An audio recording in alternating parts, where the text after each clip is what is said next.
Hello, my name is Lenice Sudds and I am the Healthy Living and Learning Coordinator. And today I have a special guest with me, Ms. Shelisha Hill, who is a registered dietitian. Hi Shelisha, welcome. Thank you. You want to tell us a little bit about yourself? Sure. So again, my name is Shelisha Hill. I'm a registered dietitian nutritionist specializing in diabetes education. I currently serve working as a director of nutrition and wellness at Registered Dietitian on Aging, and am the owner and founder of Diabetes Differently, LLC. Thank you so much, Shelisha, for joining us today. So let's get right into it with the basics. So today's conversation is about diabetes. What is diabetes and how does it impact the body? So diabetes, I guess we can start off with talking a little bit about pre-diabetes as it relates to diabetes. So both pre-diabetes and diabetes are a condition to where your blood sugar levels, glucose, are elevated. With pre-diabetes, your A1C, so that average of your blood glucose for the past 2 to 3 months is between 5.7 to 6.4. And then diabetes would be an A1C of a 6.5 or higher. Okay, so that's why when we go to the doctor, those numbers are important. They're giving us what our A1C is. Correct, okay. Yes. And yes. that's for the past 2 to 3 months. Correct, yes. Okay, so trying to jinx or fix it a day or two before going to the doctor is just not going to work. That's right, that's right. So, millions of people typically walk around what I call a silent condition, which is pre-diabetes. Can you explain why early detection is so critical or crucial? Yeah, so with pre-diabetes, you want to know that you have it, right? Okay. Because once you know that you have it, you're able to then do something about it. Okay. And with pre-diabetes, oftentimes you'll be able to prevent or delay type 2 diabetes with lifestyle change alone. Okay. So when I talk about lifestyle change, I'm talking about physical activity, increasing physical activity, of course, eating well, and then depending on your BMI, possibly losing some weight, about 5 to 7% if you have overweight or obesity. Okay, so I think there's a lot of confusion around BMI. I know for me there is. Can you break that down a little bit for me? Yeah, sure. So BMI is just an assessment, is for your body mass index. So it's just an assessment of your weight to height ratio. Okay. Yes. It isn't necessarily an indicator of good health or quote-unquote bad health. It's just one tool that health providers use to assess the overall health and well-being of a person. So kind of like your range? Or right, your range. Based on your height and your weight? Correct, okay. Correct. So there's a certain range that we all should be in based on that information. Yes, yes, okay. Yes. So like 18.5 to 24.9 is a normal for healthy BMI. And then 25.0 or higher would be considered to be overweight. And then over 30.0 BMI is considered to be obese. Okay. Yes. Wow. That's a lot of information, but that's good stuff. Because, again, there's a lot of confusion that kind of sits around BMI. Yes. You know, so we don't always look at that. We just kind of say, oh, I feel like I'm obese or, right. you know, based on our clothes and stuff. But that's good to know those numbers. Right, so I appreciate that. No problem. Who's the most at risk for developing pre-diabetes or type 2 diabetes? Yeah, so those who are at highest risk would be those, of course, definitely if you have a family history of diabetes, if you have high blood pressure, if you have overweight or obesity, if you are sedentary, so you don't have a really active lifestyle, also, if you were ever diagnosed with gestational diabetes, so that's diabetes when you're pregnant. Okay. And then lastly, if you are of African American, Hispanic or Latino, Asian American, Native American, Native Hawaiian, or Pacific Islander descent. Wow. Yes. That's a huge population of people. Yes. So for someone who is recently diagnosed with prediabetes, what's like one of the first steps that they can take to prevent it from progressing or turning into type 2? I know we said exercise. That's usually the go-to, but is there anything else that we can do as well? Yes. So again, lifestyle change is extremely important. Okay. So when we talk lifestyle change, we are talking, again, like you mentioned, exercise. So you want to aim for you want to aim for at least 150 minutes of physical activity. Yes, 150 minutes of physical activity for the week. And you want that to be moderate activity. Okay. So what is moderate activity? It just mainly means that you are increasing your heart rate. Okay. Right, so you're getting your heart rate up to the point where you can still talk, but you can no longer sing. Okay, yes. That's a good analogy right there. So talk, but not sing, right? Okay. Yeah. So the physical activity, and then of course, balanced eating. So eating that would be more catered to, you helping to manage your blood sugar levels, and then of course, keeping stress down and limiting stress. Okay. Yeah. So let me ask you about this, because oftentimes, we're all trying to balance our meals, right? But we forget, I think, sometimes about how important snacks are. And so when we have pre-diabetes or type 2 diabetes, how important are snacks? And what should be some of the snacks that we're looking to indulge in? Yeah, so snacks can be important, especially if, say, you're not the type of person who likes to have, 3 big meals a day, breakfast, lunch, and dinner. Sometimes it does help to eat smaller meals throughout the day. Okay.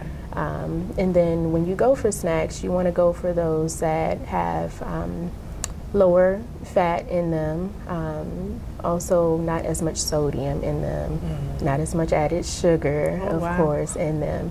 And you'll know that by looking at the labels. So on the labels, it'll say, oftentimes it may say like reduced fat or low sodium or no added sugar, those sorts of things on the actual label would be key. Yeah.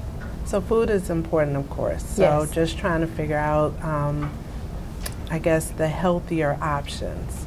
So that's important. A lot of times people assume that you can just have like a lot of nuts, or that you just have to do a lot of nuts, a lot of fruit. So those are great substitutes for like those, I guess, high calorie type of, or zero calorie absolutely, yes. foods, right? Yes. So chips are my favorite. So they're not my friend, but they are my favorite. I think a little bit. Sometimes, it's fine to have chips and those sorts of things. You're right, in moderation sometimes, right? Okay. But nuts are an excellent snack. Great source of healthy fat. Okay. Excellent source of protein. They also contain like magnesium, which is great for heart support, zinc, things like that. So any nuts opposed, like any nuts or all nuts, or most nuts, as long as you have no allergies, right. But like peanuts are going to be healthy, again, healthy fat, peanut butter, almonds, almond butter, those sorts of things. Yes. Okay. Yeah. So that kind of opens the aisle a little bit for foods, right? Yes.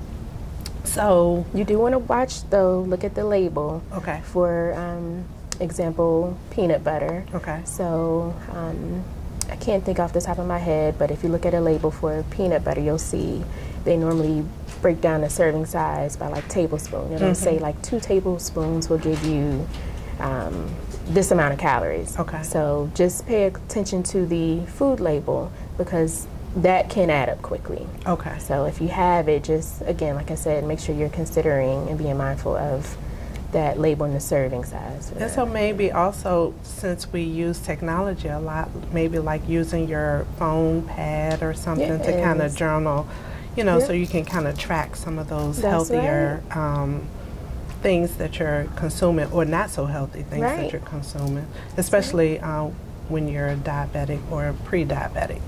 Both. So now that we're talking about food, so we have friends and foes. What I like to call friends and foes are carbs and sugars.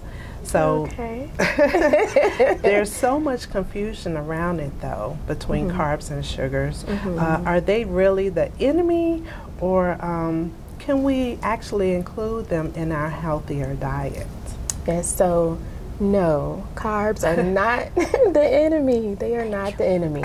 So our bodies, we know that our bodies actually prefer glucose as its preferred source of energy. Our bodies prefer it, our brains love it, needs it. It's just about the amount that you have. So when we're thinking about quantities, right, the amount of carbohydrates, pretty much sticking to, a good idea is sticking to about a quarter of your plate being those carbohydrate foods. So those would be foods such as your grains, right? You want to strive for whole grains as much as possible. So whole grain brown rice, whole grain cereals, whole grain breads, that sort of thing. If you have fruit we know contains natural sugar, right? And so that would be considered as a carbohydrate food. So again, about a quarter of the plate that falls into that section as well. And then we know that some dairies, so like milk, if you drink milk, I would go for like a lower fat. So like a 1%, 2%. Skim if you can do it. I can't really do skim, but if you can do it, that is a great option.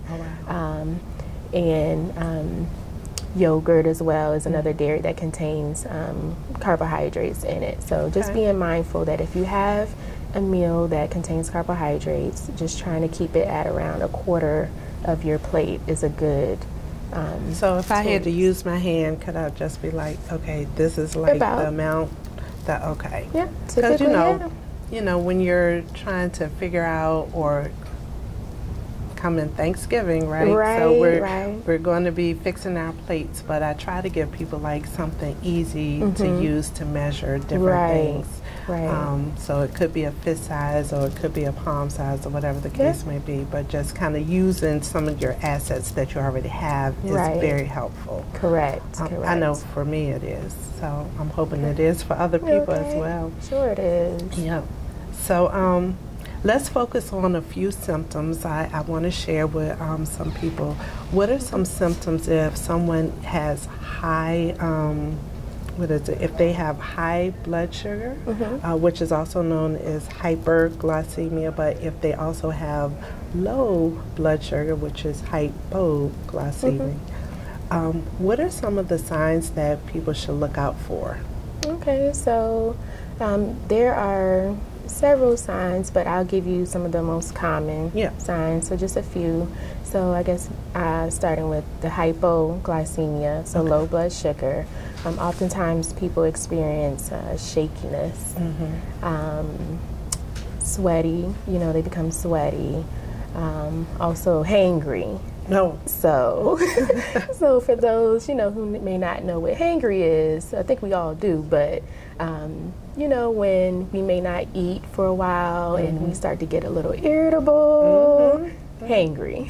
So anybody can be hypo. Yes. You don't have to just be a diabetic. You don't have to have diabetes or prediabetes, to have hypoglycemia. So those are a few signs. Like I said, they're not all inclusive, but some of the most common signs.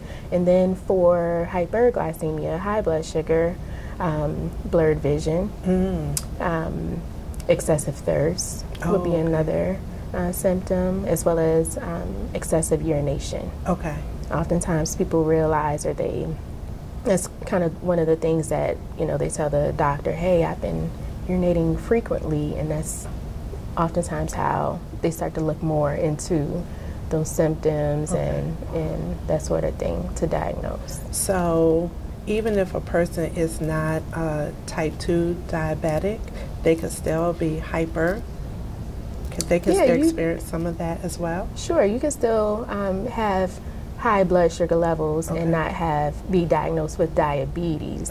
Diabetes is more of you are more consistently, it's a condition now that you have high blood sugar levels frequently. Wow. Yeah. That's important. Like, I'm so glad you cleared that up for me.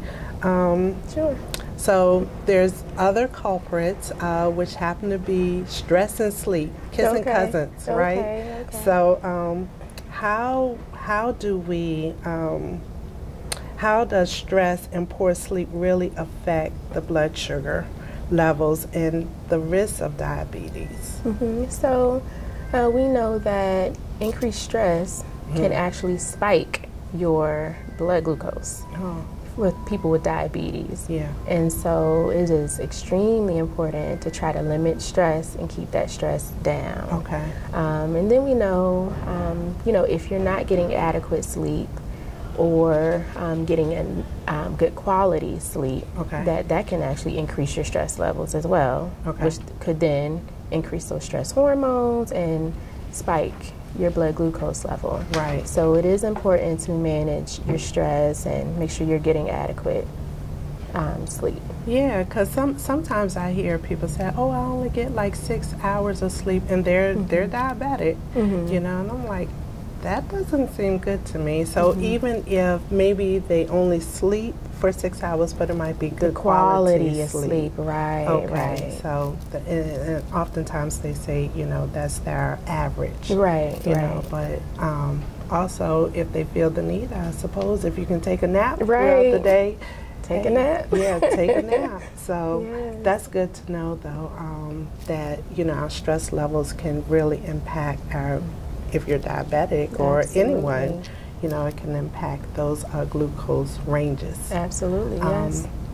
Stress is, I tell you, the silent enemy for sure. How important is it to have a support system when working to prevent, or if you have diabetes, you want to manage it? So how important is the support system for that? Support system is major, oftentimes people with diabetes, they may feel alone, or as if people don't really understand their condition. And oftentimes we don't, and so it helps to have a support system, and if you know someone with diabetes, to be encouraging, try not to be so judgmental, because you have to know that the person is doing the best that they can do. It can be a lot of work in managing a condition, and that on top of, like I say, regular life, right?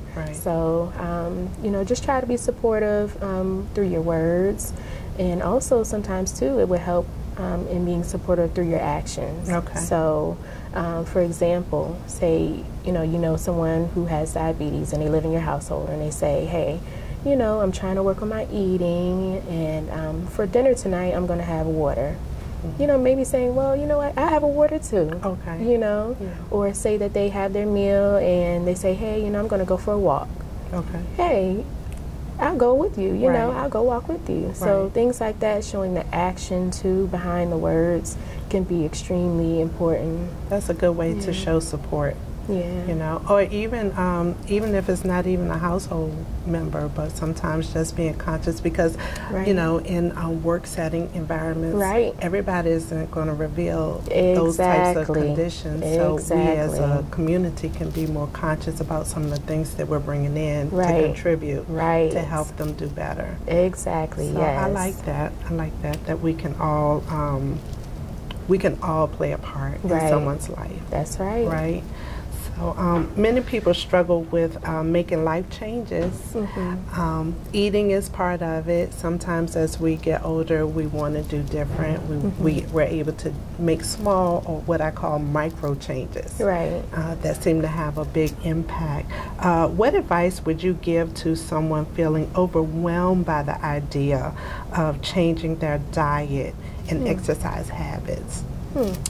I would probably say So one thing I say oftentimes, when you focus on everything, you focus on nothing, right? I like that. So I would, if you have a goal, a health goal, I would pick just one. Okay. So not 2 and 3 and 4, just stick with one first.